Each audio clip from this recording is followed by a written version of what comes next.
I guess because we are in a low rainfall zone, risk is always at the forefront of what we do. When we go into any cropping season or any new season, we're always thinking about what's going to be the impact of frost. Has it rained over summer and are we going to be able to seed a crop on time? I guess there are two main risks that we often think about. Australia is unique in the world in terms of the level of risk that it faces. Climate risk, climate volatility is such a big factor in Australian grain growing. Nearly every decision on an Australian grain farm involves risk and uncertainty. So uncertain futures about what might happen to the season, for example, being the most common one. And increasingly Australian farmers facing a lot of uncertainty around pricing as well and having to deal with that marketing element. And that's one thing we've found. Australian growers saying one of the key decisions we're interested in is not just agronomic decisions, but some of the big decisions, land purchase, grain marketing, these other technology investment decisions under high levels of uncertainty.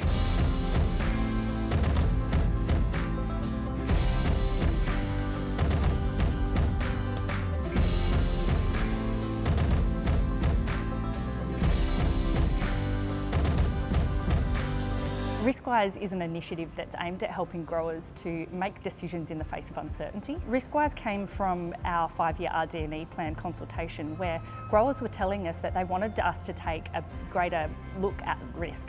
So one of the key findings from the RiskWi project so far has actually been about how in the face of risky decisions, some of the shortcuts actually make us risk averse. And so by actually putting things down onto paper, it gives us a much better way to balance up that decision and look at whether it's a good bet in effect. So we're pretty bad as humans to look at probability and understand probabilistic outcomes. And so this just gives us the tools to actually analyse what is the upside benefit and actually weigh it against the potential risk. RiskWi was set up with 5 main themes in mind initially, and that included nitrogen, which is such a big input into cropping systems. And then you've got agronomic. And then you've got a theme particularly focused on seeding decisions and some of the difficult decisions around when to seed dry and when not to. And then you've also got natural capital and improving soil, for example. And an important one, which is financial decisions, which includes land expansion, as well as particular interest in technology and machinery investment. It's a $30 million initiative and there's quite a complex structure behind it. There's over 45 individual organisations that are involved in RiskWi, but we have 6 action research groups that are the participatory action. So one of the benefits of RiskWi is that it's hands-on for growers. All of the concepts and ideas have come from them and we're using their data to actually test the theories and the concepts. So I'd actually just really encourage people to head along to the RiskWi website where they can find all of the partners listed in the program and from there find the one that's nearest to them and reach out to them because they're running the action research groups and love to have growers involved, as many growers as possible. I think RiskWi is a really fantastic opportunity to provide growers with extra data when they're making these risky decisions that they might not have access to.